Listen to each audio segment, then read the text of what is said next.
because his mom has betrayed him so many times and is that push-pull, just lies come out of his mouth before he even thinks about it. And we even catch him like, is that true? And he goes, no. And I say, why do you say that? And he's like, I have no idea why. Because he's been betrayed so many times by his mom.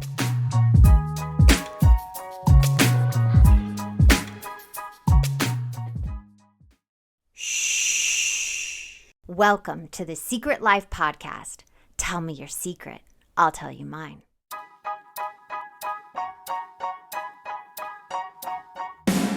Sometimes you have to go through the darkness to reach the light. That's what I did. After 12 years of recovery in sex and love addiction, I finally found my soulmate, myself. Please join me in my novel, Secret Life of a Hollywood Sex and Love Addict, a 4-time bestseller on Amazon. It's a brutal, honest, raw, gnarly ride, but hilarious at the same time. Check it out now on Amazon.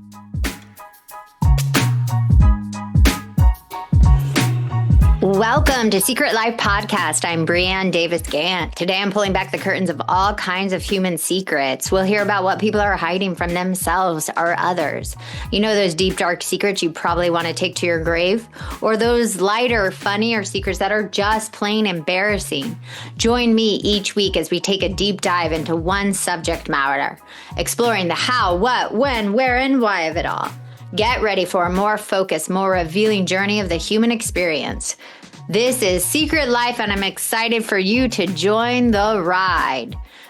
Today, we are talking about, betrayal trauma. Oh, betrayal trauma happens all the time, and we don't even realize it. We call it betrayal. Somebody betrayed me, but there is actually a thing called betrayal trauma.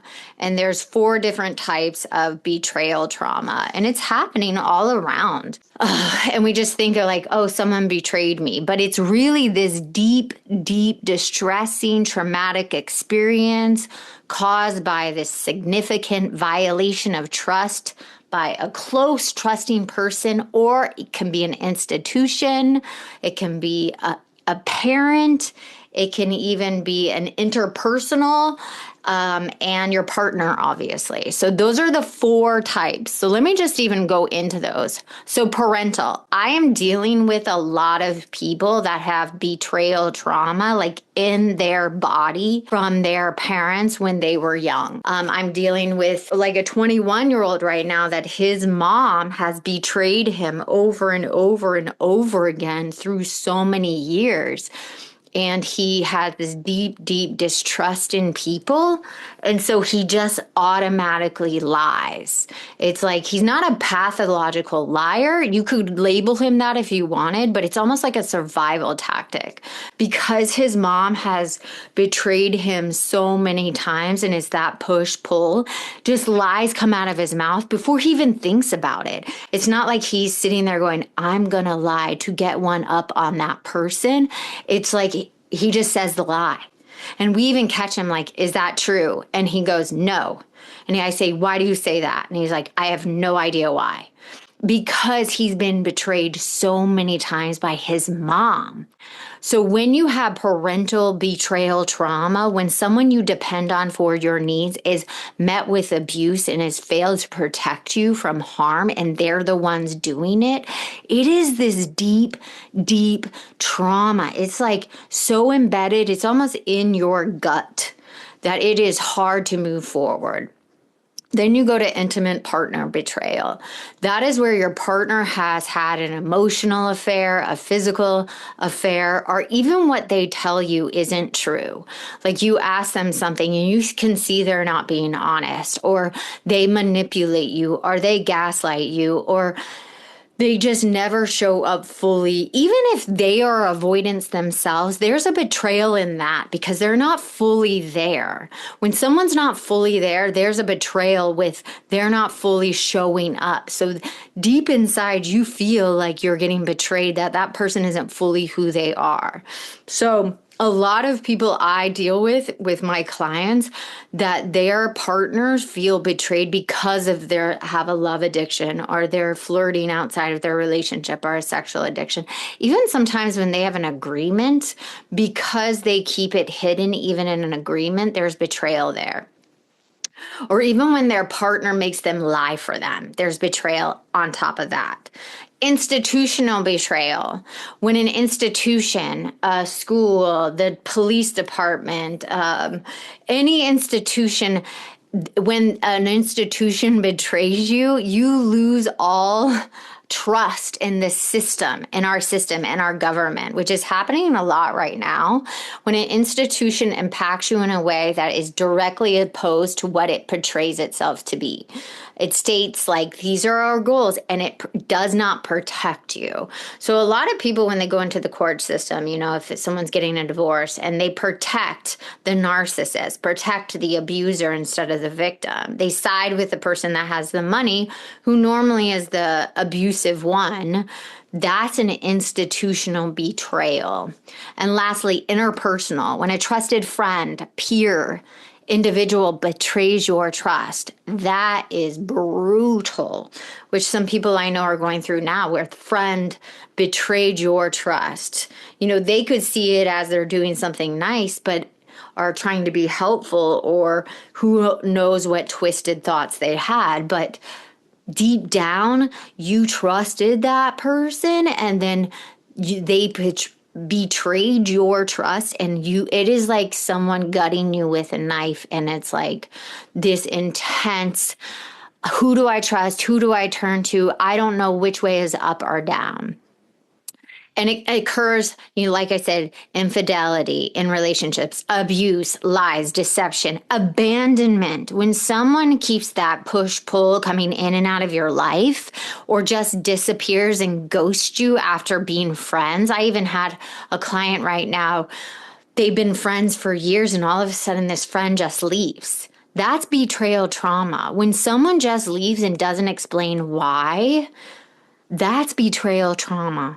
Or even a loss of a loved one.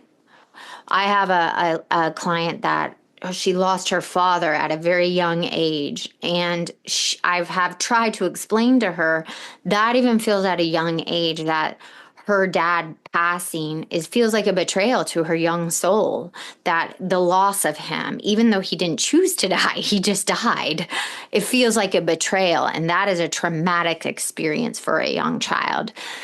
So with this betrayal trauma, people don't like to even label it. So it's this theory that therapists, people have worked on for years, where the child or the person goes into this survival mode, and they even tend to forget that they're in a survival mode, that they tend to ignore, forget the abuse, forget that the person even did this to them, or tried to minimize it, or make the person, or turn the other person into a villain, instead of actually feeling the pain that they felt. So that's where, if you are feeling betrayed by somebody right now, if it's turning into anger, I'm going to ask you to get underneath the anger and get to the sadness, because the anger is easy to feel. The sadness is what is most important in betrayal trauma theory. We forget that this abuse, this situation, actually, if you don't feel the sadness and you let the anger just happen, you are going to turn it into symptoms. And here's what it looks like. Here's the quick: emotional numbness, feeling numb and empty. That's the first thing. It's going to, all of a sudden, it will go to numb and empty after the anger, right?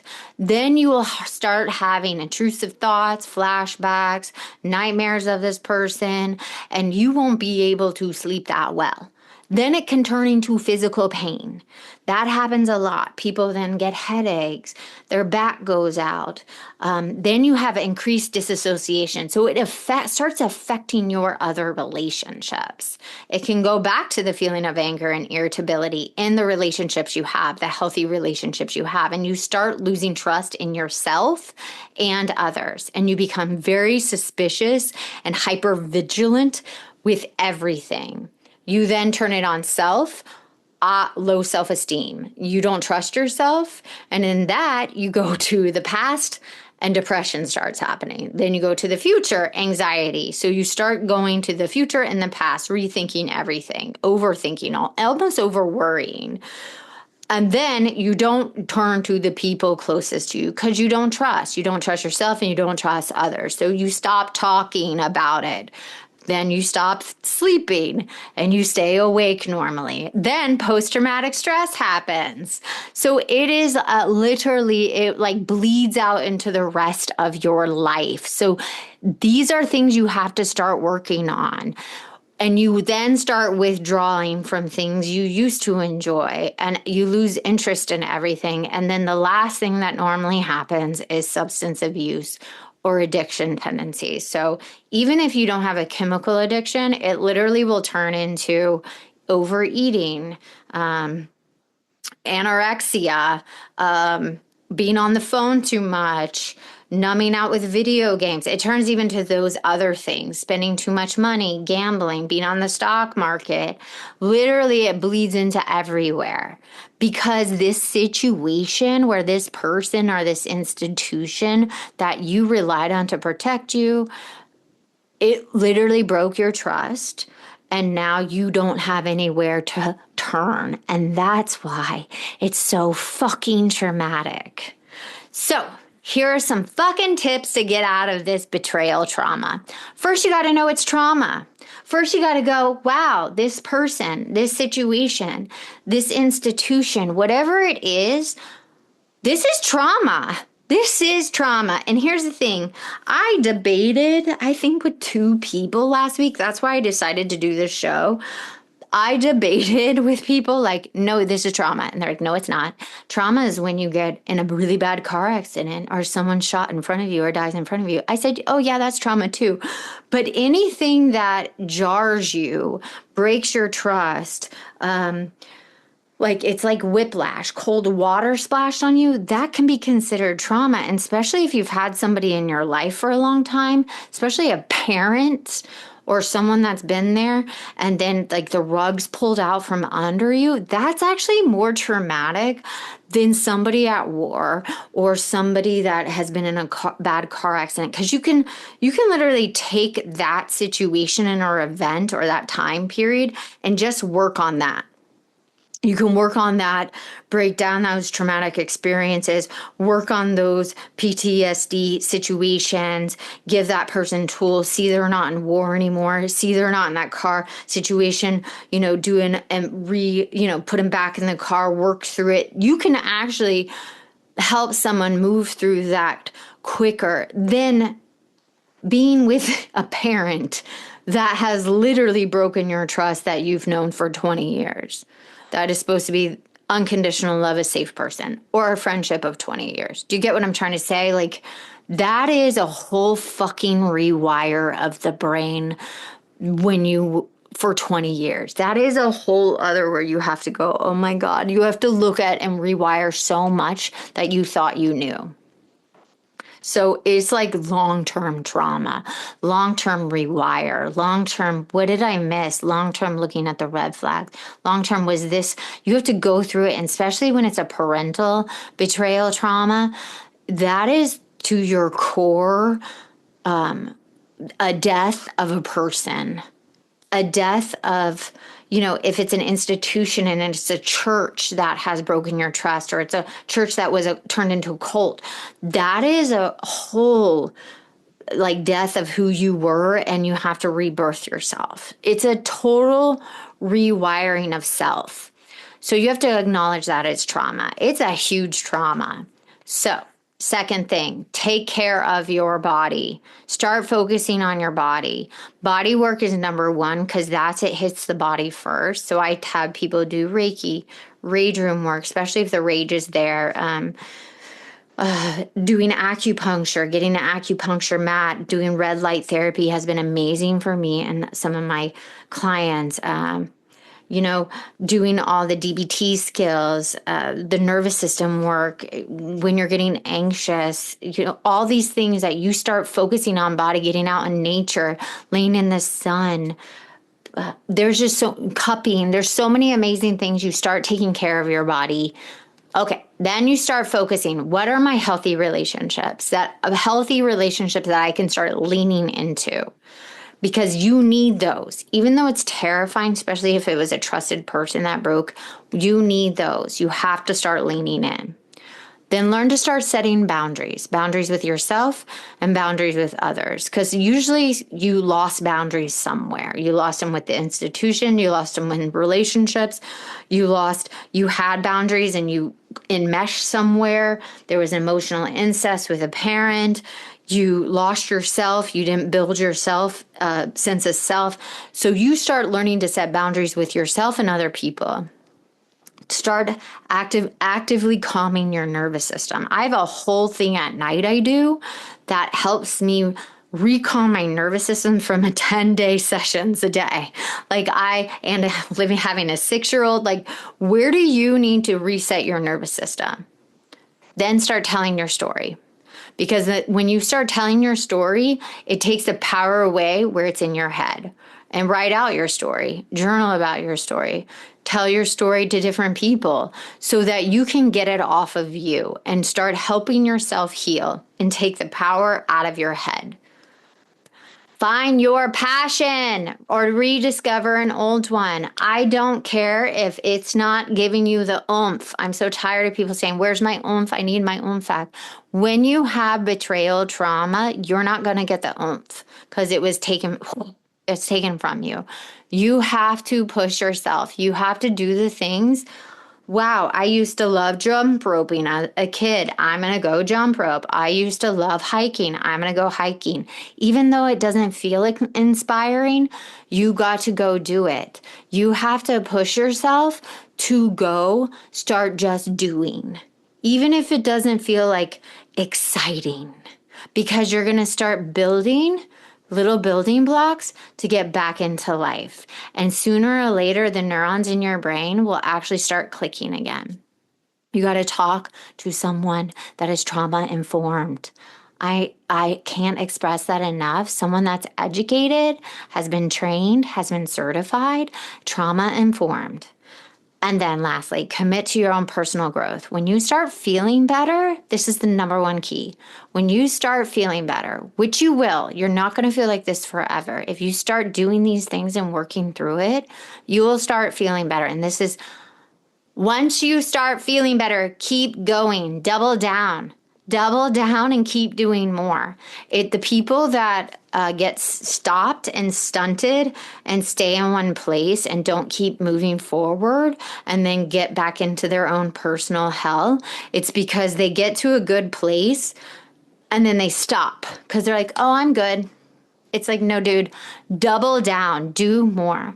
If you are going to 1 meeting a week, if you're sober, go to 2 meetings a week. If you are doing 1 therapy a week and you're feeling great, do 2 therapy a week.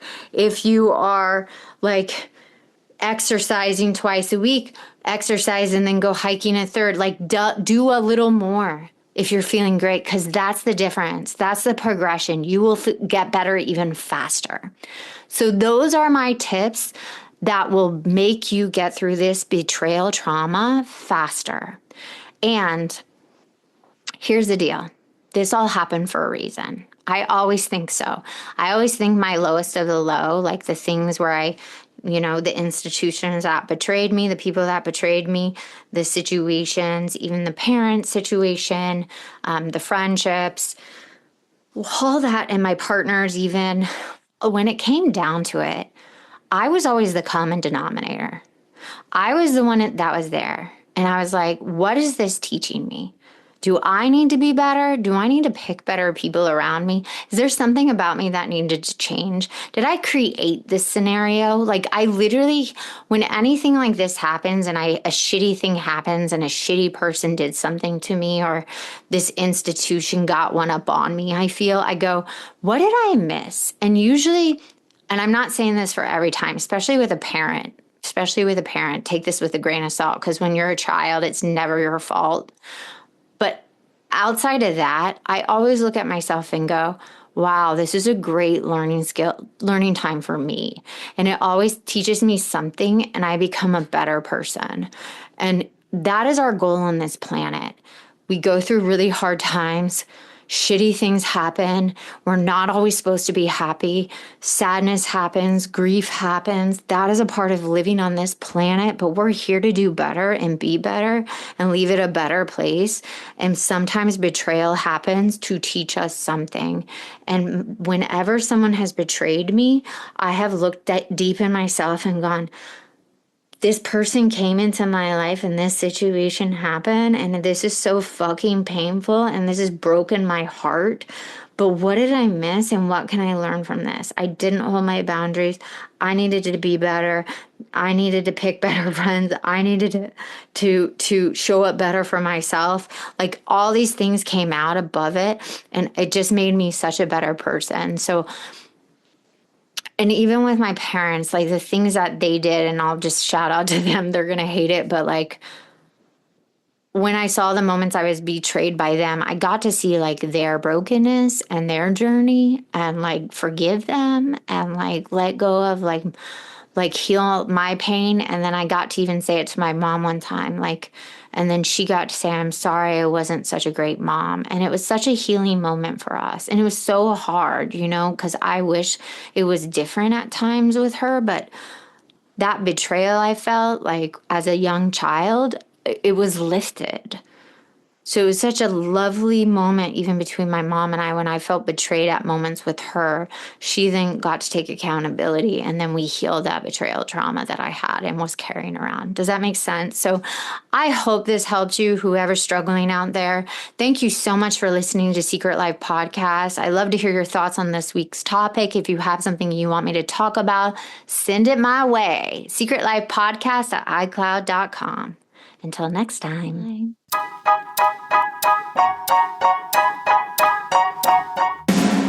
Thanks again for listening to the show. Please subscribe, rate, share, or send me a note at secretlifepodcast.com.